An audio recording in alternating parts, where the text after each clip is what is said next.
Yeah, what you just saw is how I check my squat depth.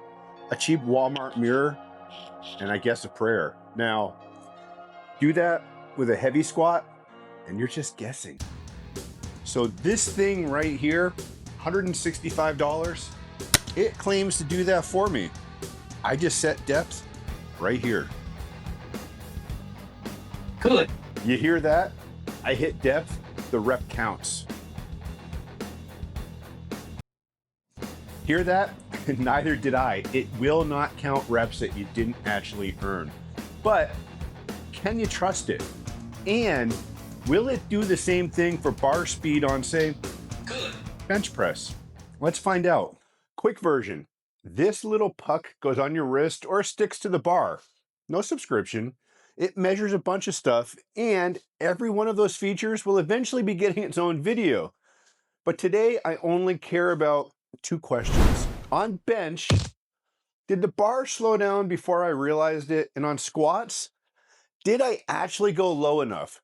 If this $165 puck can tell me those two things while I'm lifting, that's useful. If it can't, that's just another gadget.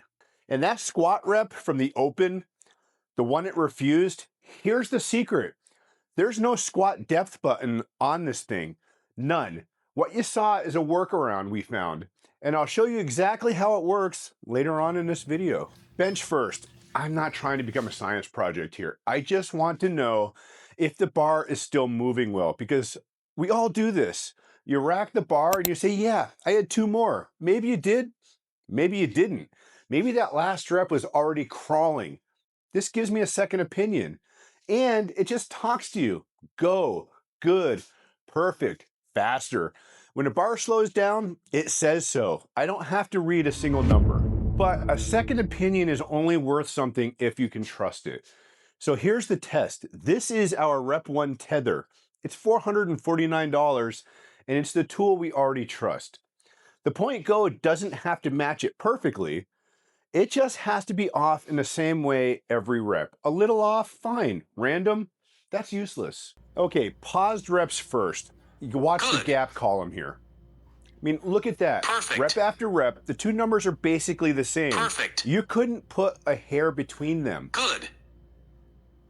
The cheap one only Good. shows 2 decimals, so some of that gap isn't even real. It's just rounding off by the system. On a dead stop rep, this $165 puck was basically dead on with a $449 sensor. Now touch and go. Same bar, same weight, no pause this time, just hitting it and going. The gap opens up a bit. It's not huge, but you can see it now. And here's the part that matters. It reads a little low every single rep. It never flips high, it's not random, it just leans the same way every time, and that matters. A little off in the same direction is something I can work with. Random would be useless. This isn't random. Here's why this happens, and it's actually pretty darn simple. The RepOne is basically a tape measure with a timer. The bar pulls a cord. It measures the distance. There's nothing to confuse it. The PoinT Go is a motion sensor on the bar. It feels acceleration. It does the math to get speed. So when I pause, it gets a clean start and lines right up with the RepOne. When I bounce, touch, and go, the motion is messier and it reads a little lower, which makes perfect sense. And for $165, I can work with that. So the bench numbers hold up pretty well. Now let's get to that squat thing I promised. Here's the thing that nobody tells you. There is no depth checker button in this app. We looked, just doesn't exist. They didn't make one.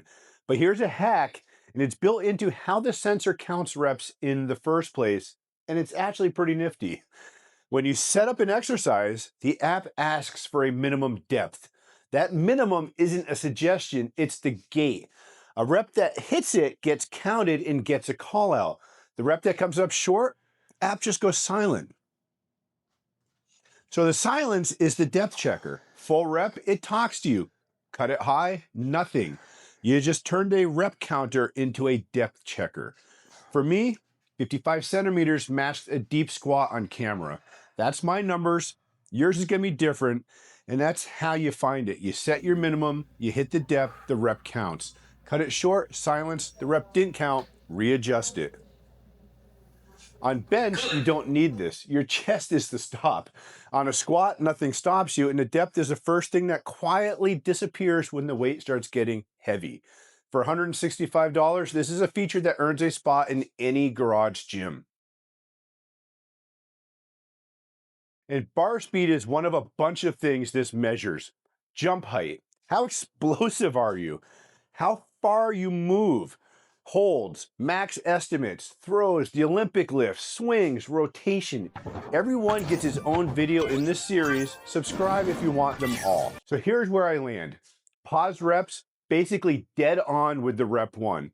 Touch and go, it's a touch lower, but consistently lower. So I can work with it. Squat depth, there's no dedicated button, but the hack works, and that's a real surprise win. You know, the number was not perfect, but numbers were usable. RepOne is still the one I trust most for bar speed. It's cleaner, it's proven, and it costs $449 for a reason. But for $165, PoinT Go gave me good enough bar speed numbers to judge fatigue. A second opinion on how close I was to failure, and a way to catch squats that come up short. For a home gym lifter on a budget who wants better feedback while they lift, this is pretty easy to recommend. You know, if all you want is the best bar speed setup, I still love the RepOne. But at $165, this little blue box is really hard to ignore. Links are in the description. Next video, what do you want to see? Parent jumping off stuff? Maybe back for that one? Same question every time. Can I actually use what it tells me?